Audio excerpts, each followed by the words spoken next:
Bonjour, aujourd'hui je vais vous présenter une vidéo de français, plus particulièrement de grammaire, qui intéresse des élèves de collège en classe de 5e. Et je la fais plus particulièrement à l'attention d'Alexia, qui est une de mes élèves et qui se trouve au lycée Montalembert à Amiens. Donc voici le menu principal. C'est en fait l'ensemble des chapitres qui sont traités dans le programme de 5e. On va aborder, nous, à titre pédagogique et de présentation du produit, le chapitre sur les degrés de l'adjectif qualificatif. Donc, c'est quoi en fait ces degrés de l'adjectif qualificatif? Il faut savoir que l'adjectif peut exprimer un degré d'intensité faible, moyen ou fort, ou un degré de comparaison à l'aide du comparatif ou du superlatif. Qu'est-ce qu'on appelle un degré d'intensité? C'est la force plus ou moins grande donnée au sens de l'adjectif.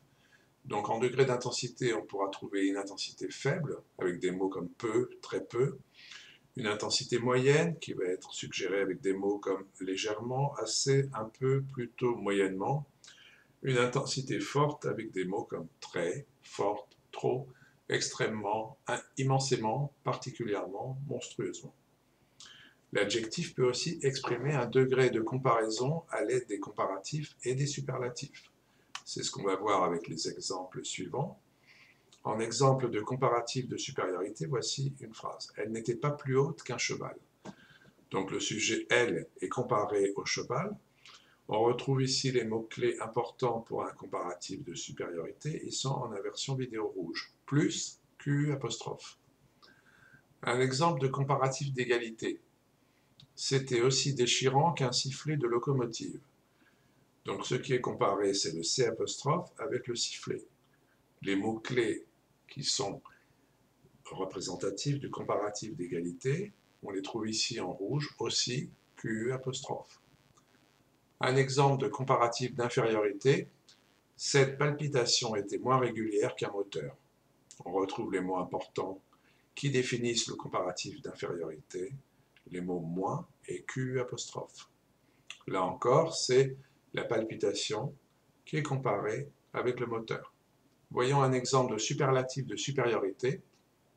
Il accomplit l'action la plus courageuse que jamais homme risqua. On retrouve ici les mots importants qui définissent le superlatif de supériorité.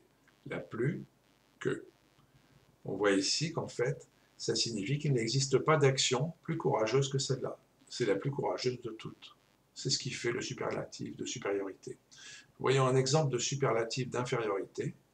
Ce sont les couleurs les moins harmonieuses du tableau, avec les mots-clés les moins et du. Autrement dit, il n'existe pas de couleur moins harmonieuse que celle-là. C'est ce qui caractérise le superlatif d'infériorité. On verra que dans ces vidéos, qu'on peut aborder aussi bien dans des séances à distance avec l'outil Skype que dans des séances en direct, on a à tout moment accès donc au menu.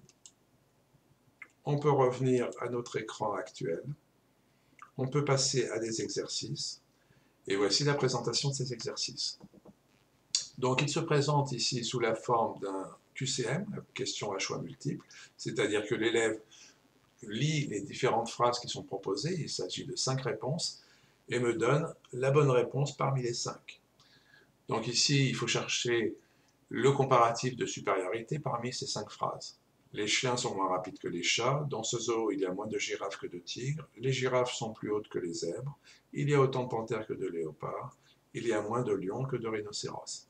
Évidemment, je laisse un temps de réflexion pour que l'élève puisse trouver la bonne réponse. Je vais volontairement choisir donc, les comparatifs de supériorité. Donc une mauvaise réponse s'afficherait en rouge et elle serait donc rejetée.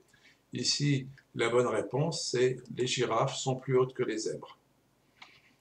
On va donc voir un autre exercice qui concerne les comparatifs d'égalité. Toujours le même principe, l'élève va parcourir les 5 phrases. Il peut à tout moment revenir au cours si ce n'est pas encore totalement maîtrisé. On revient ensuite à l'exercice qui est un sujet de comparatif d'égalité. Donc ici, on va parcourir les différents cas. On voit en fait que c'est cette phrase-là. Paul est aussi fort en mathématiques qu'en français, qui correspond à la bonne réponse. Ensuite, on a ici donc un exemple de comparatif d'infériorité. L'élève prend le temps de répondre pour trouver la bonne réponse. S'il a un doute, on peut revenir à tout moment sur le cours, sur la partie comparative d'infériorité. On va ici parcourir à nouveau cet exemple et la définition. On revient à l'exercice et l'élève va choisir certainement cette bonne réponse. Ses résultats sont moins bons qu'au premier trimestre. Dans le moins, on retrouve bien l'idée d'infériorité et il y a bien une comparaison entre les résultats actuels et les résultats du premier trimestre. Voyons maintenant un exemple de superlatif de supériorité. On parcourt les différentes phrases.